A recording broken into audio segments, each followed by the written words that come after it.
गिरिवधारी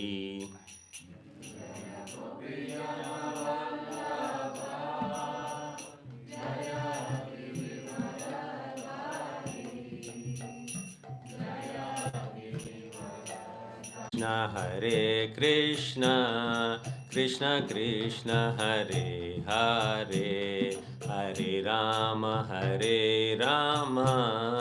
Ram Ram Hare Hare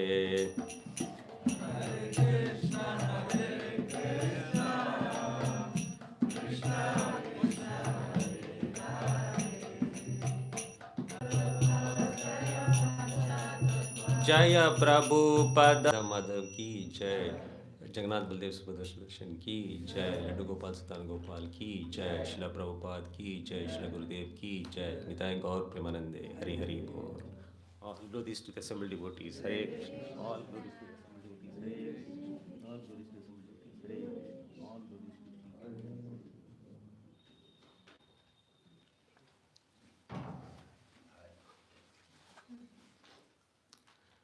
Hare Krishna. So you are welcome to today's value class on the subject of how to deal with anger. So we have been having these classes in how to deal with anger. So we have been having these classes in VIH covering various Vaishnava qualities. So earlier there used to be more VIH covering various Vaishnava qualities. So earlier there used to be more focus on the positive Vaishnava qualities like tolerance or compassion. So then later on, we thought, okay, let us include these negative things also, the anarthas, because practically speaking, many of us are struggling to fight with our anarthas. So then these topics also got included. So now since we do face these things off and on, I found two quotes from some senior devotees which gave me a lot of hope. Uh, so I will just talk a little about them. So one is by His Holiness Radhanath Swami. So he says that it is like we are soldiers trying to fight these multiple anarthas. So when we are recruiting soldiers for a battle, we don't just pick up people from the street and then send them to the battlefield. So we have to first train them as soldiers, and then we send them to the battlefield. So Maharaj says, similarly now here we are trying to fight these multiple anarthas. So we are being trained here in this process, so that we get in the right training and the right knowledge to fight with these multiple anarthas. So that sort of gives us hope that yes, there is something to help us. Then there is also this quote by His Holiness Sachinandan Swami Maharaj. He says that, especially in context of these anarthas, or even otherwise in general, he says, our long-term goals can be idealistic, but our short-term goals should be lot of hope. So let's say we take any anartha like anger, for example. Now, how to not get angry at all? That sounds impossible. I mean, can we ever achieve this? It sounds too idealistic. I mean, it sounds scary. Then we think, we give up hope. Forget it. This is not going to happen. So we tend to go into that kind of a mode where we'll deny. We'll run away from these. Okay, let's just forget about it. This is not going to happen. But then, if we break it into short-term achievable goals, then it gives us hope. So, like in this case, a short term goal could be okay, let me reduce my frequency of getting angry. Okay. Or let me reduce my intensity of anger. Okay. Instead of like shouting at somebody, okay, maybe I will just tell that person in a more soft way that, why didn't you do like this, something like that. You are like mellowing down it a little bit and maybe reducing the frequency. So, okay, that sounds a little more reasonable. Okay, so something practically doable. So, for a short term, it could be like this gradually, and then gradually, as we keep improvising, and then over a period of time, we see that yeah, we are maybe much better than we were maybe few years back. So then that gives a, and then as we see the changes, we start feeling more encouraging over a period of time. So these were some things which for any kind of a challenging task like fighting anarthas or anything for that matter. So these sort of quotes give us a lot of hope. Now let us go to the Bhagavad Gita, where the Lord is talking a little bit about anger. He says, Bhagavad Gita 2.62. While contemplating the objects of the senses, a person develops attachment for them, and from such attachment lust develops, and from lust anger arises. So here the Lord is explaining why this anger is arising. It starts from the attachment to the objects of the senses. And in Srimad Bhagavatam, of course, it says when we say sense, it is not just the gross senses; it is also the subtle senses. Mind intelligence, and ego are the subtle senses. So when we are attached, not only at a physical level, but even at the level of the mind to something, then we have this fear that whatever we are attached to, we might lose it. And when you actually lose it, you become angry. So again, now attachment. Now, what to do about attachment? So we do have attachments. I mean, how to I mean to completely getting rid of attachment? That sounds like yet another idealistic goal. So again, let us make it more practical. Okay, attachment will be there, but at least let us make the attachment less rigid. When we are rigid in our attachments, it creates more stress and more anger. So I will give one example here. Let us say now I have come to give this class. Now, of course, I don't require a projector, but let us say, suppose I required a projector.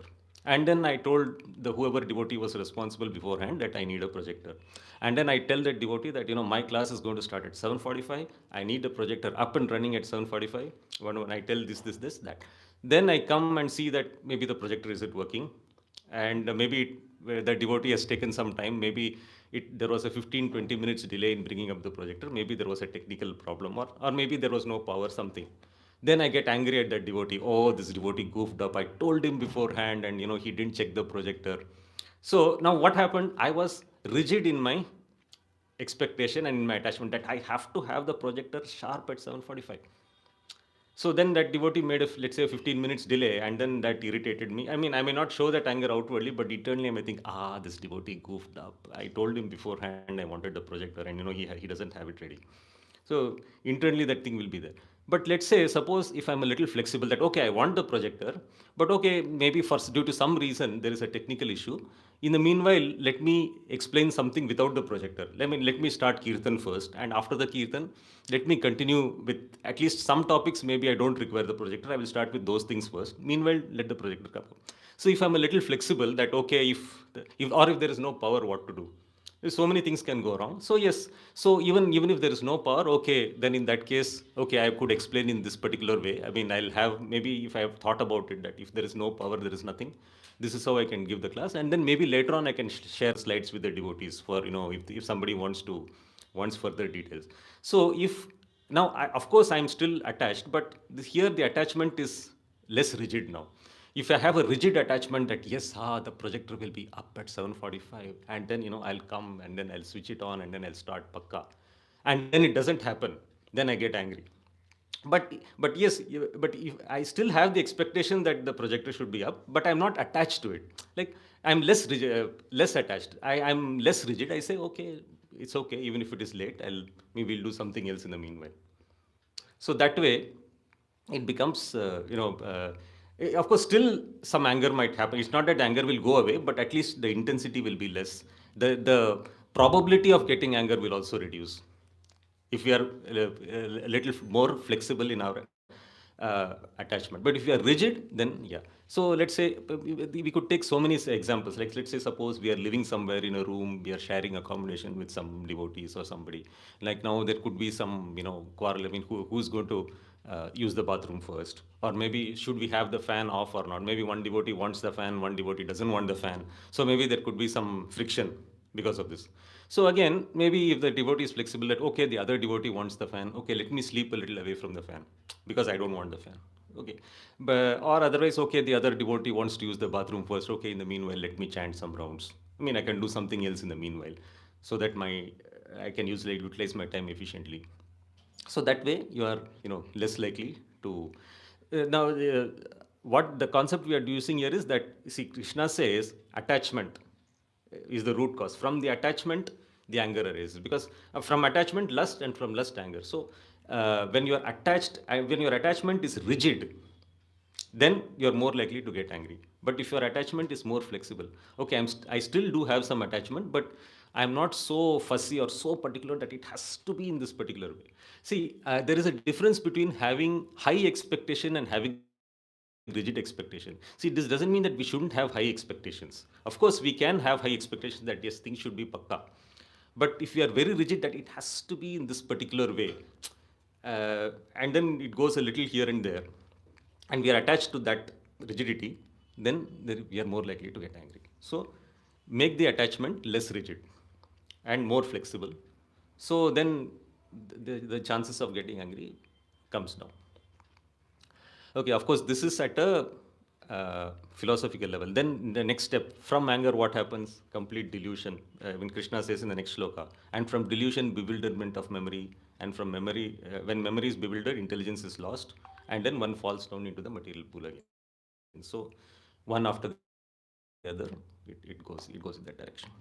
Okay, so okay, now this is the philosophical aspect. Now let us also get into some practical aspects. Let us say, you mean all of you, I mean, we might have all studied the modes of, the material, the various material elements in the Bhagavad Gita. So, can anybody tell which are the five gross material elements? Yes, Prabhu. Air, water, ether, fire, earth. Yes. So, air, water, ether, fire, and earth. So, among the 24 elements, these are the five gross elements we studied in the Bhagavad Gita. Okay. So, among these five material elements, can anybody guess which material element is most connected to anger? Fire. Yes. So, what we say when we say, "Oh, this I'm burning with rage," or for that matter even envy, burning with envy we say, or in Hindi we say usko jalan ho rahi hai. Jalan means burning, like you are burning with envy. So envy as well as anger, they are related to fire element in Bhagavad Gita. So sometimes when somebody is extremely angry, sometimes their face also becomes a little reddish. In extreme cases it can happen. So this fire element goes out of, I mean, our control, you get anger. So now what to do about this fire element? So what is it that will neutralize, or the best thing that will neutralize the fire element? Out of these five elements, which one neutralizes the fire? Water. Yes, water. So simple thing, drink lot of water. Yeah, I mean, now this, now, yes, it is true. The thing, because it is water is easily available, we actually take it for granted. I mean, we are always accustomed to looking for complex solutions, like, okay, something fundu, something really tough. But water is so easily available. So it is so easily available that we take it for granted. So if you try it out practically, it makes a difference.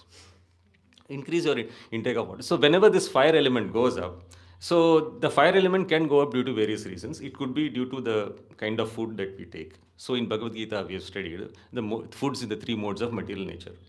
So when the food is too sour or too hot or too pungent or too bitter, it's a mode of passion. So when we take something which is too hot, or say spicy is an example of hot, too spicy. So too much of chili, for example, increase the fire element, you will become hot-headed. So, uh, so cut down on the fiery elements, and go to the other elements which are like more, which have more water in them. So sattvic food, if you Bhagavad Gita, so foods that are juicy, fatty, wholesome, and prolong the duration of life, mode of goodness. So juicy, more water. So Bhagavad Gita says that. So as you develop more sattva guna, the fire, I mean, comes under control, and then the anger will also subside. Because anger is in the lower modes of nature. So as we increase sattva guna, increasing sattva guna, juicy, it's there in the Bhagavad Gita. So uh, we have also studied in science, or in physics, or in science especially, that cold air generally is heavy and hot air is light. Hot air rises up. Okay. So in our body also the same thing happens. The cold air moves down, and then the hot air rises up. Hot air is very light, it rises up. So when hot air rises up, hot air is fire actually. The fire element rises up and it goes up to the head. So that is the reason we typically get these problems like migraine, for example. That is an example of this. So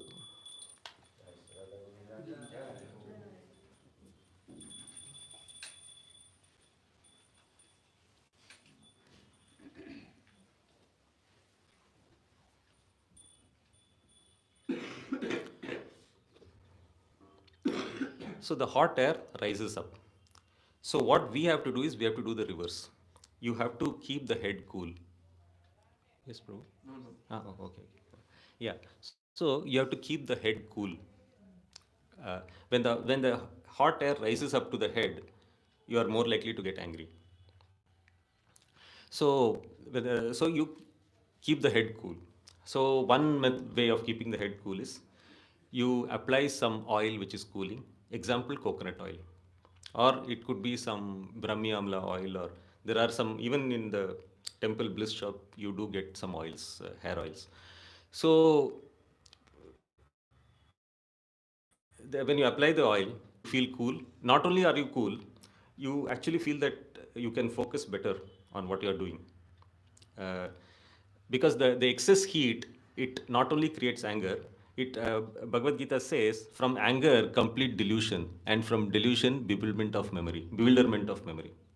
So the memory aspect is taken care by the earth element in our body. So the earth is the solid matter which retains everything. So when we are getting some information, it has to stick. It has to stick in the mind. So that comes from the earth element. So when the fire element increases too much, it starts burning up the earth element. So the fire is gone up to the head. It burns up. It burns up the tissues in the brain. So, in fact, Prabhupada says that milk generally gives the nourishment for developing finer tissues in the brain for understanding spiritual matters. So, milk is giving the nourishment, but fire, it is doing the opposite. When the fire goes up to the head, it is burning up the tissues that are required for higher spiritual understanding and intelligence.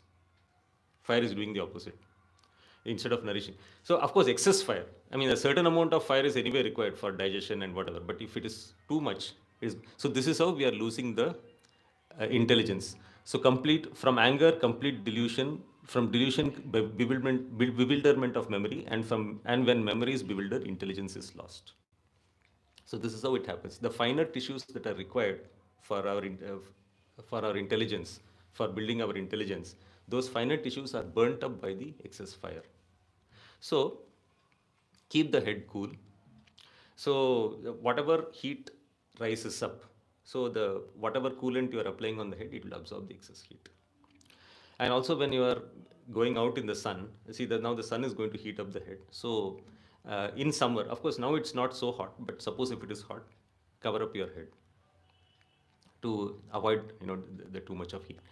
Avoid this. Avoid too much of spicy food, and avoid food that is too much triggering the senses, like excessively salty, excessively bitter, excessively sour, excessively spicy. So Bhagavad Gita, food in the mode of passion. Huh? No, even excessively sweet, even though the shloka doesn't say that, because excessively sweet, it will not make you angry. I mean, if you're talking from the perspective of anger, excessive sweet is okay. But nevertheless, yeah, I mean, yeah. Yeah, sweet mellows you down. Actually, sweet that way is good for anger. It reduces your anger. But yes, yes. Yeah, so another tip, if someone is angry, give him a sweet. Yes. Yes. so so sweet is a yes, sweet is a short-term solution, but nevertheless we are advised to avoid excessive sweet also because it triggers the senses. I mean, because excessive sweet also triggers the senses, even though it may not make us angry for the time being, it does trigger the sense. So avoid foods that are extreme in either of the tastes. Foods that are moderate, or otherwise take a proper combination. So when the food is like sort of mild and neither to this way nor to that way, rightly balanced, that is sattvic. So that way you are less likely to get angry. Yeah. Huh? Pickle, well, it increases the fire element because there are a lot of spices in pickle. Ah, yes, Prabhu. How does one determine if it's properly balanced? Mhm. Because if you go to Europe and you give them an Indian dish, they say it's too spicy. And if you give it here, it's not spicy enough. Yeah, well, I mean, you have to, I mean, when you see each person's capacity is different. So when you see that it is spicy, then it is too spicy for you. So you have to balance it. See, one way to balance it is to put ghee. Ghee reduces the spice, even if you cannot avoid it. Otherwise, you take the less spicy ones or you drink more water. I mean, there are many ways to balance that. Um, okay, yeah, okay. Yes, Mataji. Like sometimes when you are fasting, Hmm. so the heat increases in the body, Yes, and due to that headache comes and all. yes, So and anger also comes. yes, yes. Anger What comes. is that? Okay, see, actually, fasting, there are different levels of fasting. So, one common mistake which devotees do is that everybody tries to achieve the same level of fasting, nirjal or just water. See, if someone, see, different people have got different constituents of the five material elements. So, if you are feeling like that, okay, you are getting that headache, that means the fire element is a little more. I mean, nothing wrong with it. It is like some people are born with a little more fire element. It's possible. So, you just have to make the Ekadashi a little less stringent. Like you can take more fruits if required. If you're doing only Nirjal, take water. If you're taking water, still it happens, okay, take some fruits, take some sweet and juicy fruits. And even if that is not sufficient, increase the quantity of fruits. It's okay. So you increase the quantity till you feel that okay, the headache is not happening. Because the whole purpose of this Ekadashi is to enable us to do better devotional service. But then now, because of this fasting, if you're going to get a headache, then you can't do service. You cannot read or chant or do anything peacefully. So yeah, But then after eating fruits, I fall asleep. So eating fruits. yeah, because something went in the body, Uh huh. so it makes me feel like Okay, see, fruit is generally doesn't do that, but in your case, if it is happening, then maybe after taking fruits, you go for a short walk. Okay, if this is happening, then after taking the fruits, you go for a short walk. So that will, prevent you from falling asleep and then come back and do some seva. True. Ah. Why does fasting increase heat? Yeah, okay. Prabhu is asking why does fasting increase heat? It is because there is this fire in the stomach which is responsible for the digestion. Now, when we feed some prasadam, when we feed something, the fire is busy, it is engaged in doing that.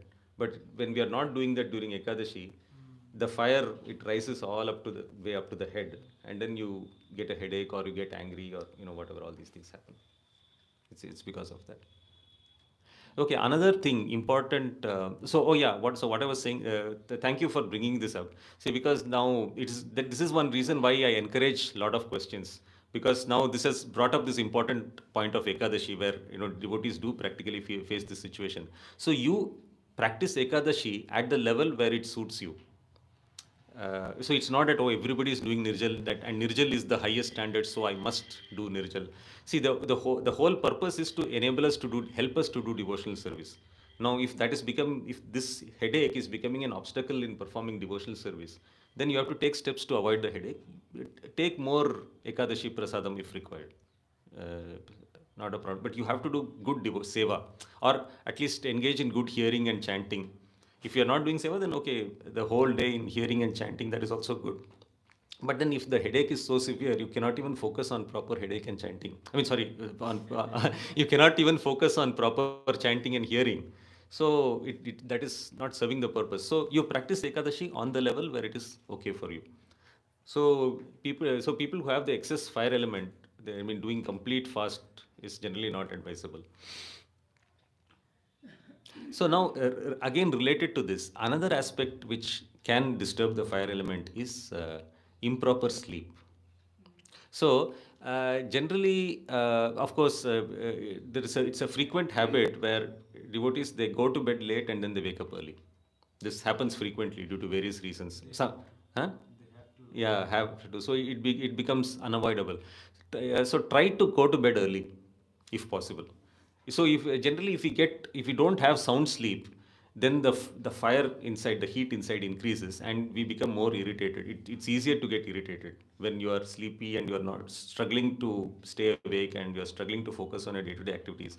And then someone comes and says something, then you lose your temper much more quickly. So you have sound sleep, then the uh, the fire element will not increase so much. The mind will be cool. It will not be irritated so much. So That is better. So one solution is to go to bed early. If that doesn't work for whatever reason, then try to take a small afternoon nap whenever you get time to compensate. That is not an ideal solution, but I mean something is better than nothing. So some small nap here and there when you get a chance. So when you catch up on your sleep, mind is relatively okay. Uh, Now, okay. So any questions on this before we go further?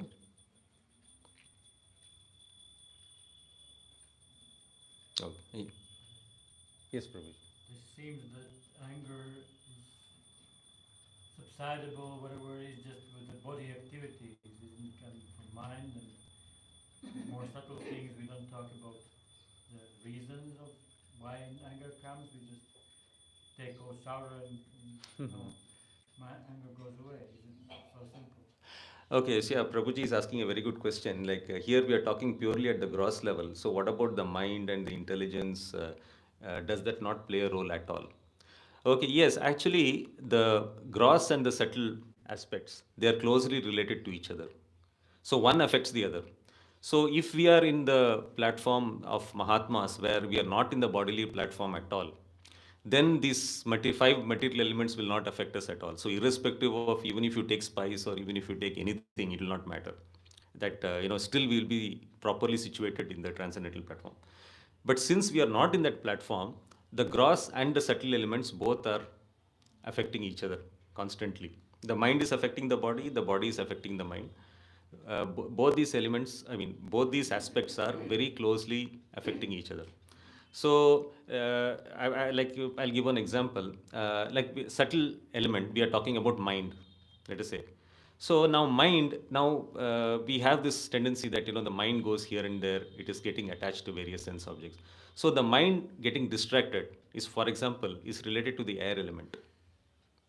So there is air is a gross element, and mind is a subtle element, but they both influence each other. Mind influences this, and this influences that. Similarly, fire is related to intelligence.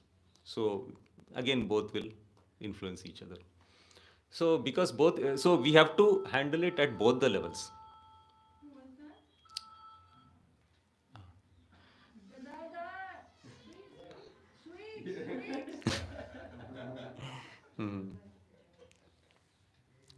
So both influence each other. So we have to handle at both the level. So that is why we started at the subtle level first. The subtle level attachment is the root cause. So now we are trying to cut off the attachment by making it less rigid, so that we get less angry. But now this gross elements that are coming in this fire element. So let us say if this fire element is high, then even a little bit things go here and there, we lose our temper. But if the fire is well controlled, then even if our attachments and our lust is not fulfilled, still we are less likely to get angry. The anger mellows down. So we are making us less susceptible to anger by tackling it at both the gross as well as subtle levels. Both influence each other, so we are using both the channels. We are trying to use whatever all the methods that are available with us in parallel. Is that okay, Prabhu? It was a lecture.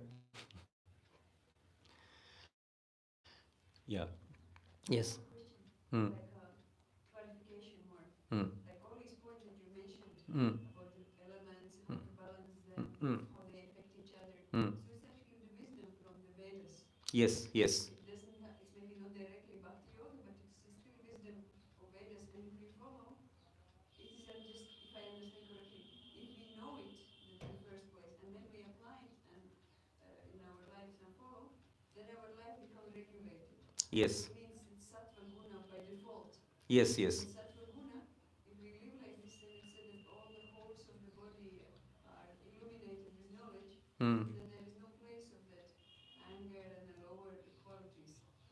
So is that what you are talking about? Why you are saying, oh, gross elements, subtle elements? Yes. We only hear, oh, if we are free from attachment, Hmm. then I will not have anger. Hmm. Hmm. But like you said, that these things Hmm. actually situate us in sattva guna where we are able to regulate and control Yes, Mataji. So, as Mataji mentioned, all these things are mentioned in our Vedic scriptures. So, when we learn this science and we balance these gross as well as subtle elements correctly, naturally we will be in Sattva Guna. And when we are in Sattva Guna, we are less likely to get affected by these anarthas. Is that what you were saying, Mataji? Yeah. Yeah, yeah, Just to yes, yes. clarify if I Yeah, understand yeah, it yeah. correctly. Okay, yes, Mataji. That is true. So, the whole, yes, Mataji.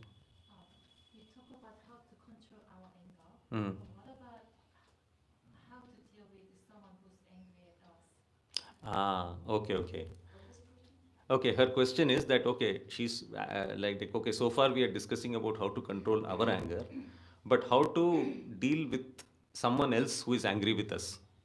Is that your question? Yeah, yeah. Okay.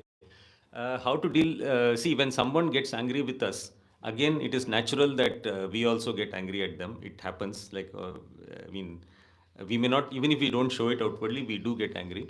Again, even our getting when they get angry at us, how to deal with them is what you're asking, right? Yes. Yeah. Again, the same thing here when uh, we'll start with the subtle element first, that is attachment.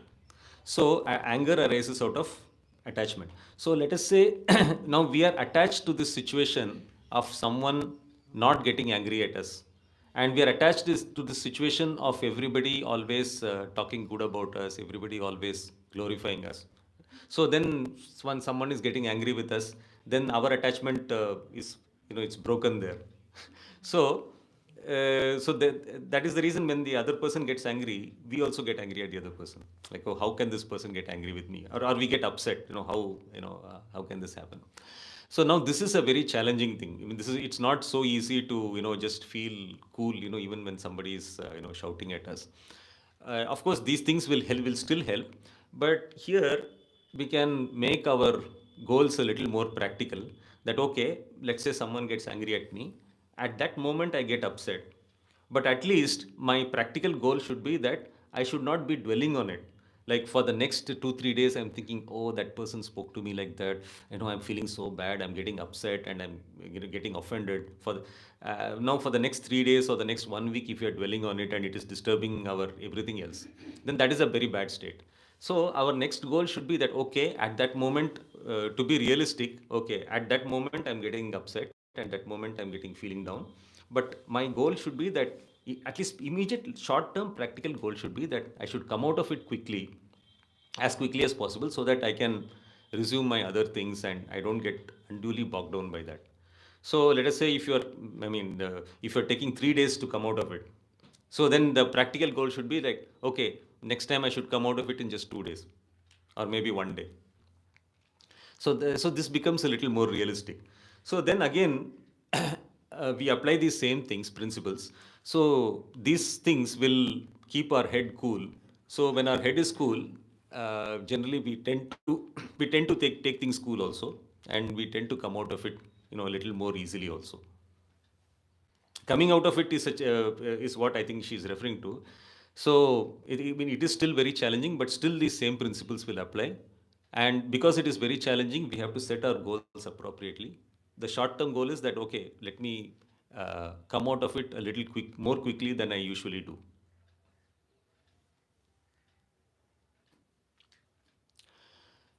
Okay, so yeah, Prabhu, sorry. uh, This is dealing with self. no, this is dealing with others. I mean, like she was saying that Somebody is angry with us. uh, So this is how you treat yourself. yes, You're yes, telling yourself that yes, yes, I should be out of it within 2 days, 1 days. uh, What to do when the other person is angry and how do you react then hmm. at that moment? Oh, at that moment you are asking. Yeah, at that moment, we just mean we have to ask that person, or you know, ideally speaking, okay, find out how that person, I mean, what is making that person angry. So whatever is making that person angry, we have to like, do our best to address that, or at least maybe in some cases it could be a kind of misunderstanding. So yes, if that is the case, we could clear the misunderstanding. Like okay, maybe the other person is thinking something else, but actually it's something else. But the other person is not in the mood to listen then? Yeah, give him a This happens. sweet.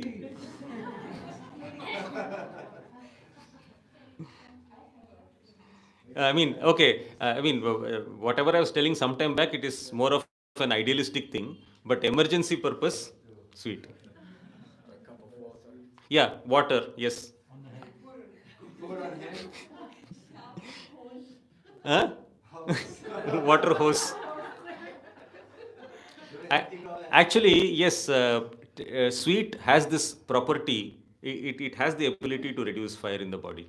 So that is the reason when Mataji was asking about this question that you get a headache when you don't take prasad in Ekadashi.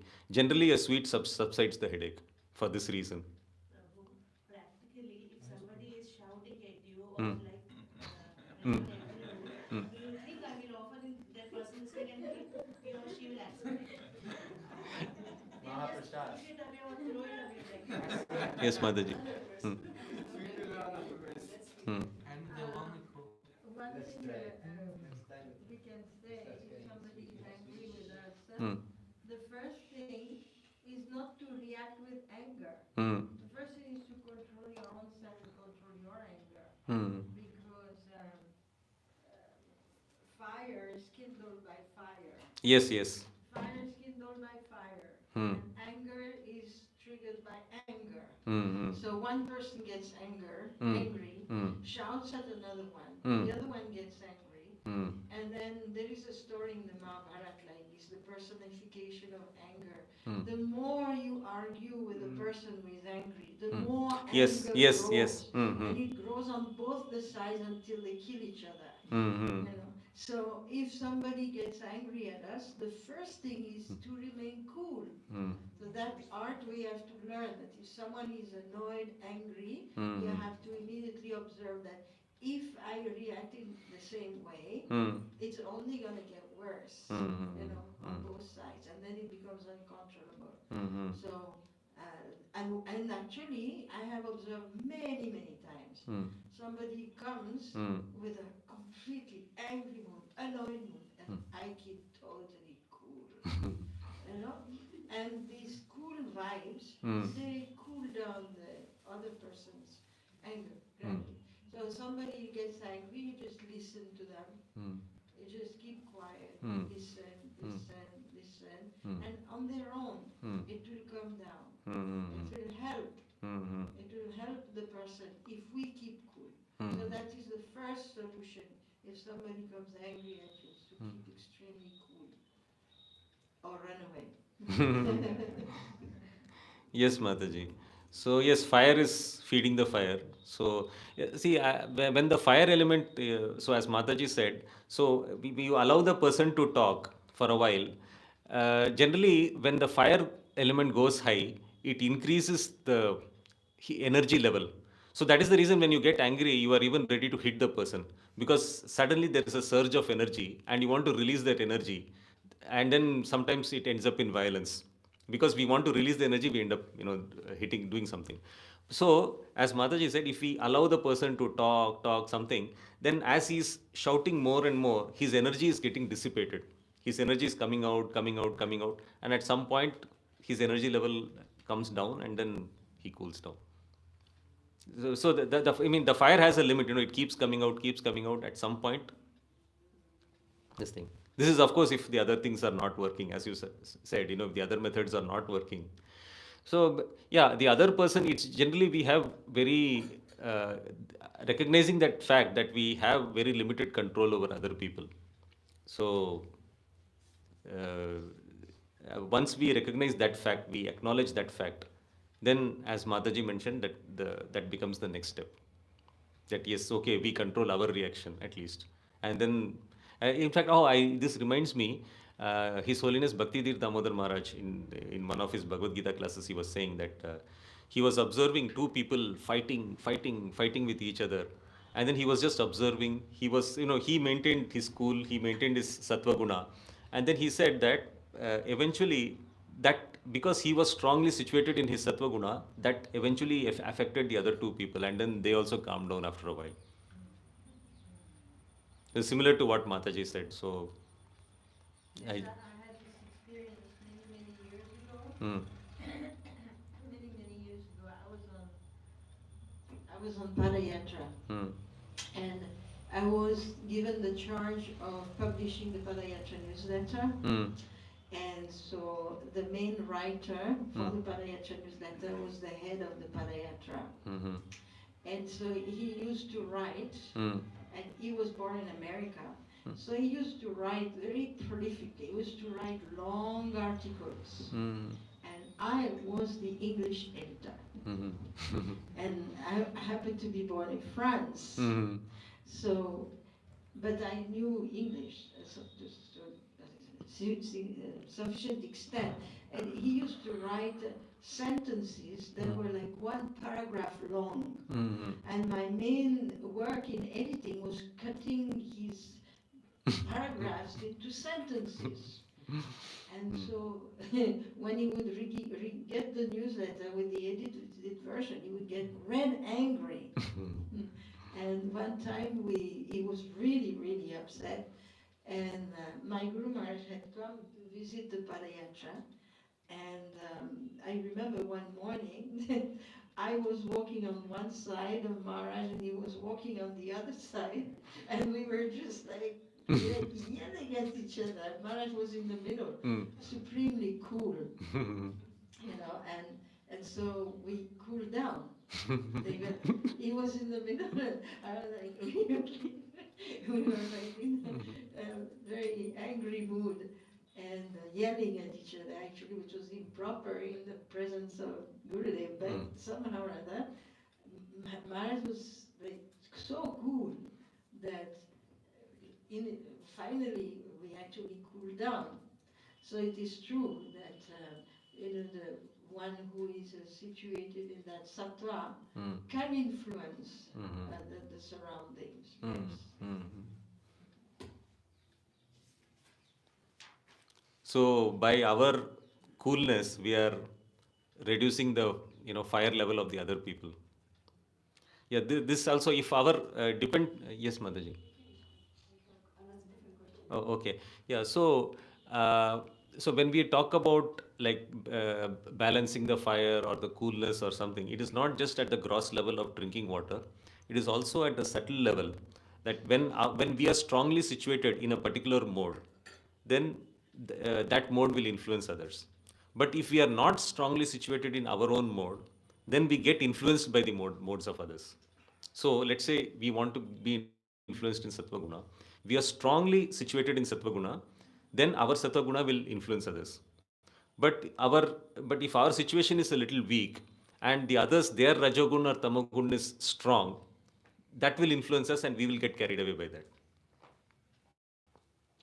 So we being like strongly situated in our cool state, uh, that will dissipate the fire of the other party, and they themselves will dissipate their own fire. See, when they are shouting, eventually their energy gets released, because when the fire element goes high, there is a high level of energy in the body. So that energy has to be dissipated, so that energy comes out either in the form of shouting or fighting, or whatever. So our coolness will help in dissipate, even if not dissipating, at least we will not aggravate the fire further, as Mataji said correctly.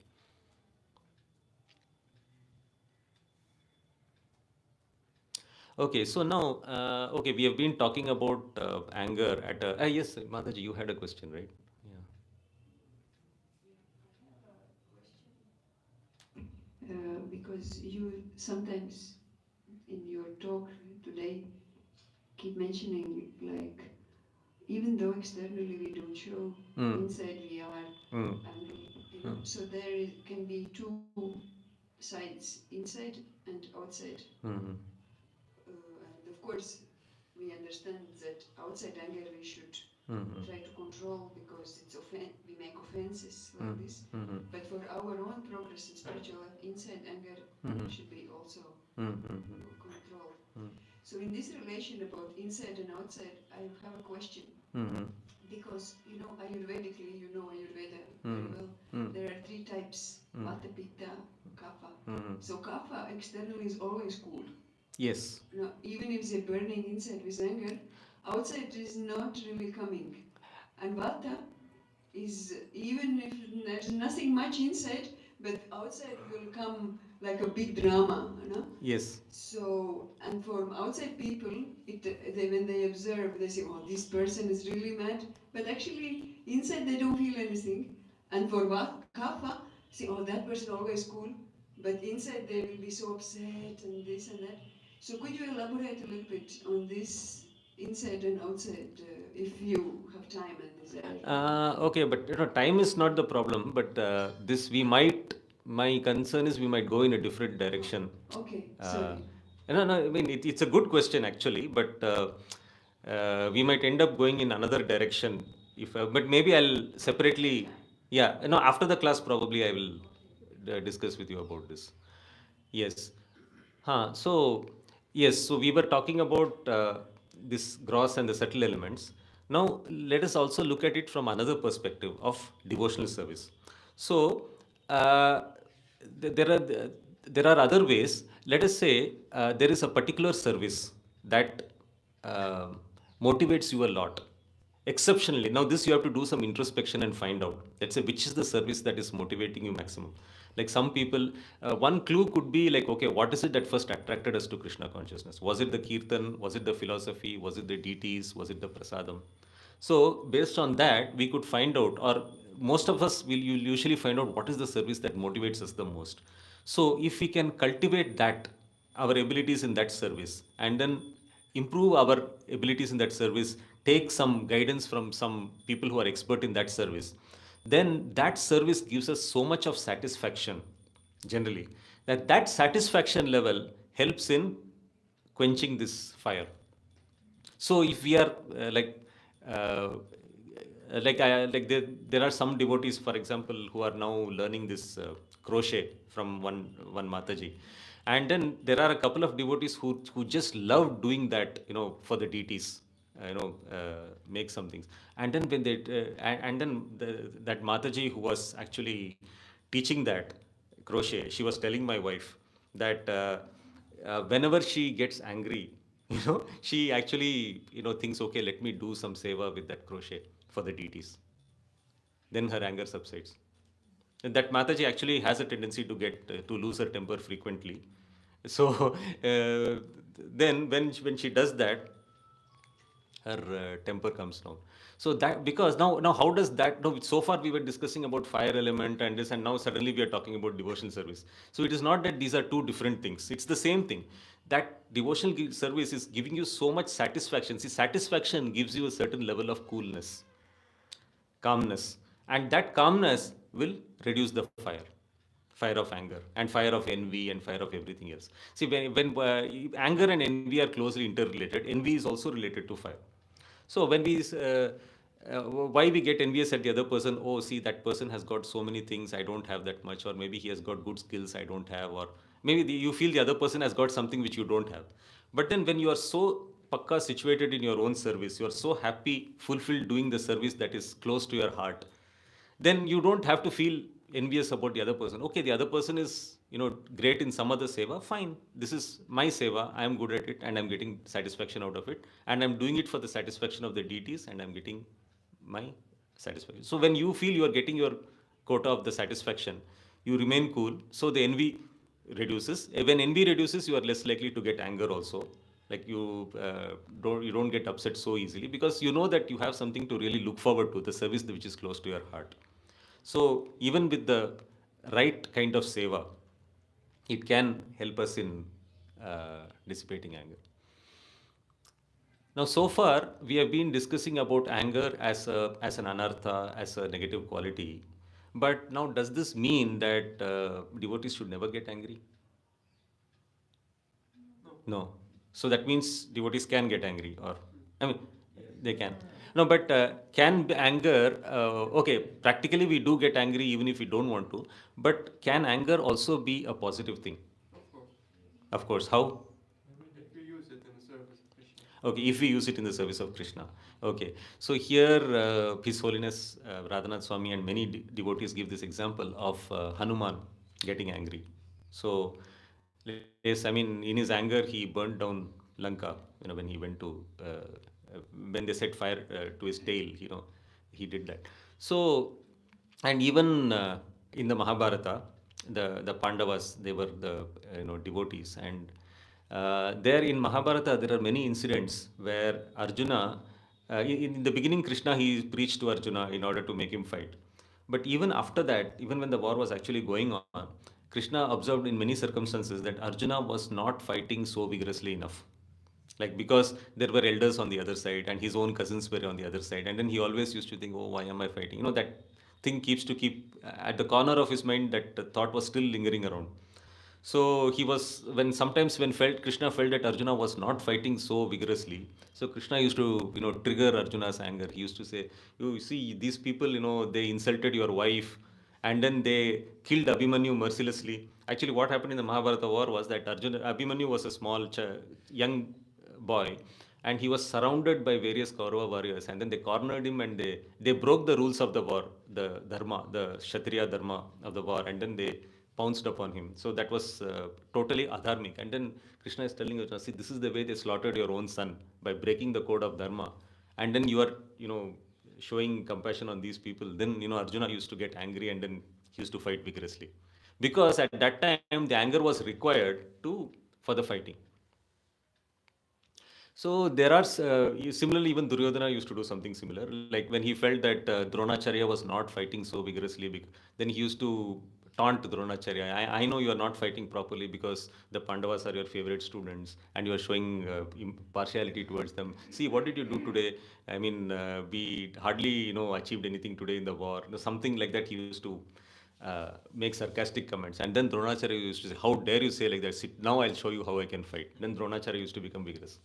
So this strategy was used during those days to get certain things done. So sometimes Kshatriyas or the kings, they require anger to get certain things done. So let's say a criminal has to be punished. Then the king's soldiers have to go and catch the criminal. So yeah, they have to show anger because the criminal has been doing all wrong kinds of things, and then you have to catch that person. So of course Arjuna was using anger in the service of the Lord. But let's say now, let's come to the practical situations. Let us say now some devotee has not done his seva properly. So is it okay if we get angry at that person? No, it is seva. I mean, he didn't do his seva properly. So Yeah, yeah, if if he you're repeats it, his authority, huh? if you're his authority and you don't see a more subtle way to correct him, then yes. Yeah, okay, yes. Prabhu has mentioned some points here. Yes, Mataji, I'll just elaborate on this. So, yeah, Prabhu was saying that, yeah, if we are that devotee's authority and if we try to correct it in a gentle way, subtle way, and it didn't work out, then, yeah, that becomes the last step, as you were saying, right? Yeah. You had a question, Mataji. I just want to answer your. Oh, sorry, sorry. Yeah, please, please, go ahead. I think it's dealt with the individuality as well. Some people easily burn out from anger, Mm-hmm. and some people it's okay for them to be angry. Some Mm-hmm. people can accept it Mm-hmm. and take a lesson from it. So I think it's dealt. It has to be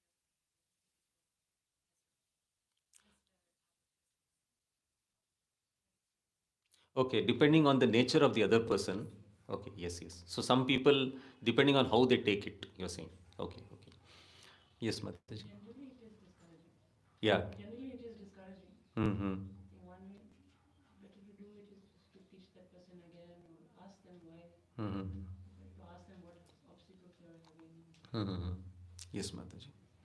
Mm-hmm. I remember from the Shastras that Brahmanas, they are to be corrected or punished by words, Mm-hmm. Kshatriyas by fines or by money. No, by insult.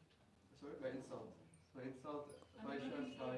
by saying it in public, Uh, not It is insult. insult, it's the same thing. yeah, it's insult. Yeah, Vaishyas by monetary penalties, and Sudras by anger or violence. Mm-hmm. Yeah, even I heard this somewhere. Yes, Mataji. I don't understand why getting angry. So you can punish without being angry. Yeah, that is also a good point. Yes, that is the ideal way actually. You are doing what is required Yes. without getting angry also. Yeah. Uh, If the mistake is repeated twice, thrice, and many more times, mm. then it's good to have anger so that that Yes, yes, that is a valid point. But it also, again, as Mataji mentioned, it depends also on the psychology of that person. Yeah, depends on the psychology of the individual also. But as everybody is rightly saying, that is usually used as the last option. I mean, in such cases, because this is.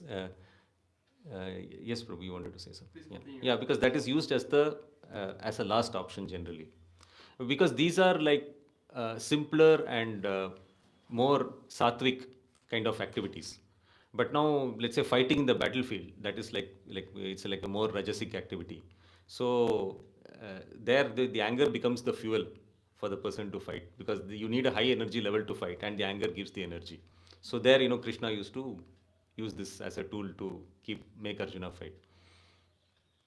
Srila Prabhupada, he used to get angry immediately if somebody made some Hmm. philosophical deviation, or especially philosophical deviation, immediately he would become angry to make a very strong impression.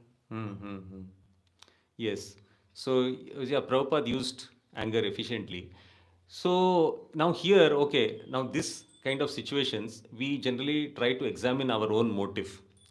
Why we have to do some introspection here, why we got angry.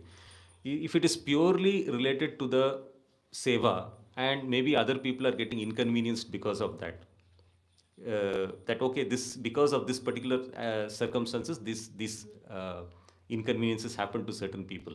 So if we, so with that motive, and that too as a last option, if we are getting angry, then that is okay. But then if we are getting angry because our ego is getting hurt, like, I told this devotee to do like this, but he didn't do it. Like, so let's say suppose some devotee didn't do his seva properly, he goofed it up, and then after a while, I see him chit chatting there in the goshala with his friends.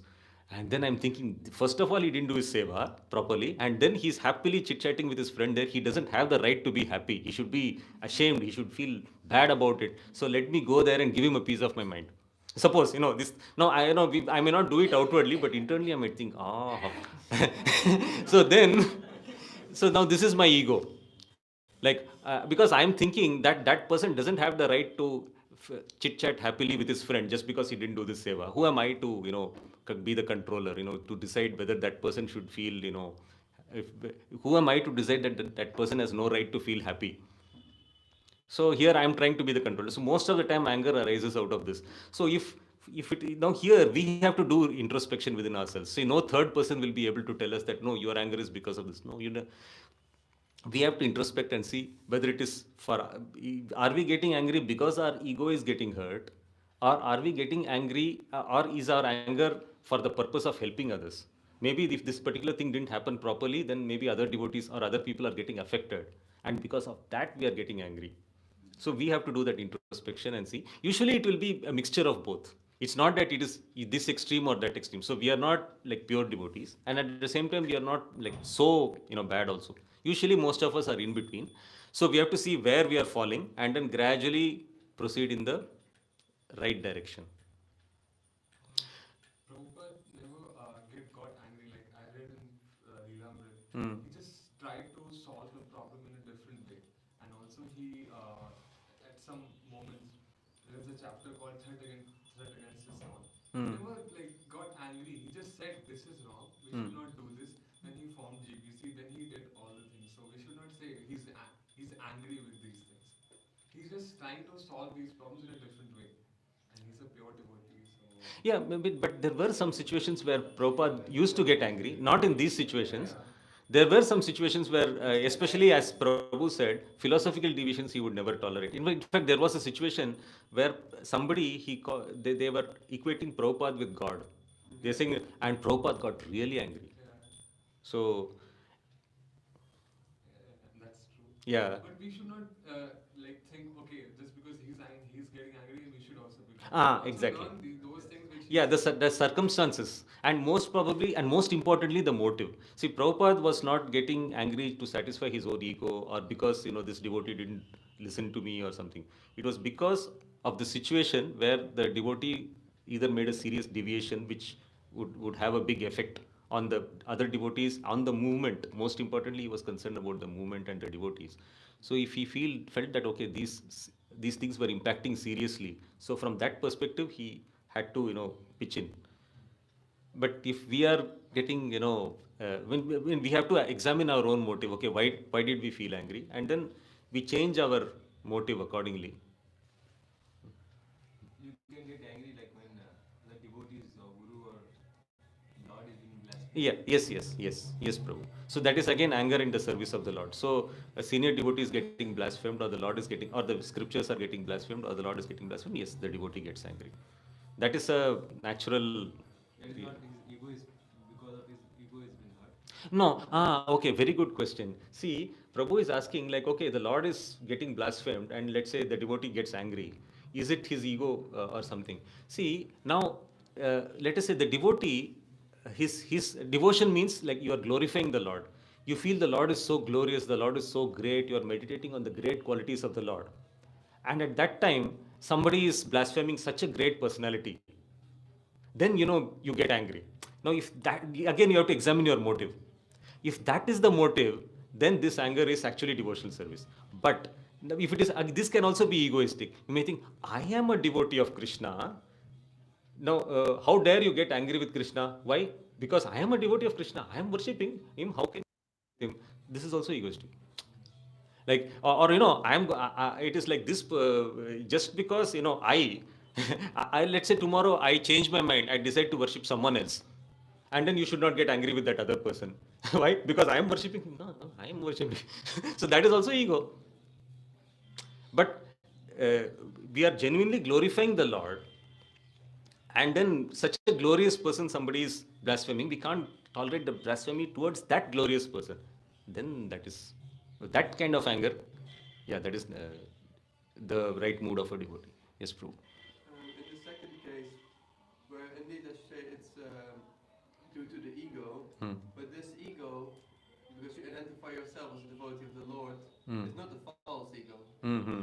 It is ego, but it's not the false ego. Mm-hmm. Right?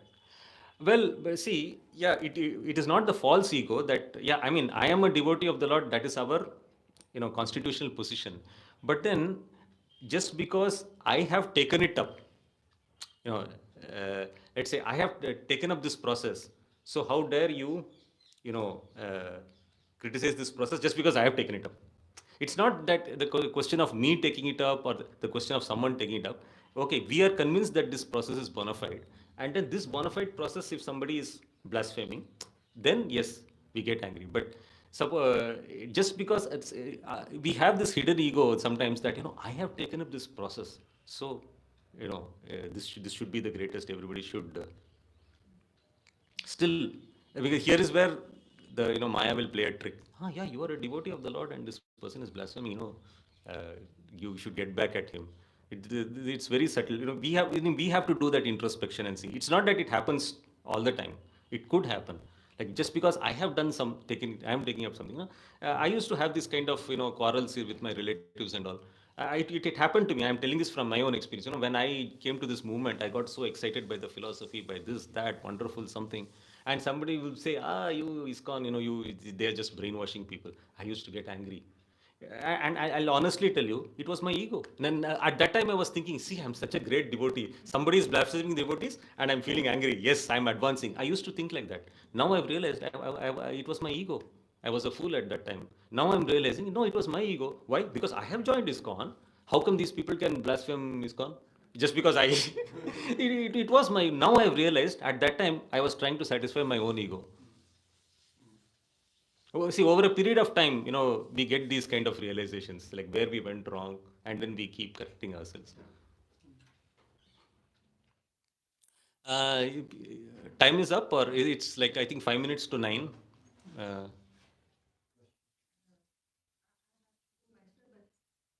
think this is such a beautiful topic this time that we put our hands on. Maybe we should have another session some other time to dig deeper into this subject, because, as we said this morning, it's a very destructive element. Fire destroys, burns everything to ashes, and it is disturbing. And it's a very disturbing thing, anger.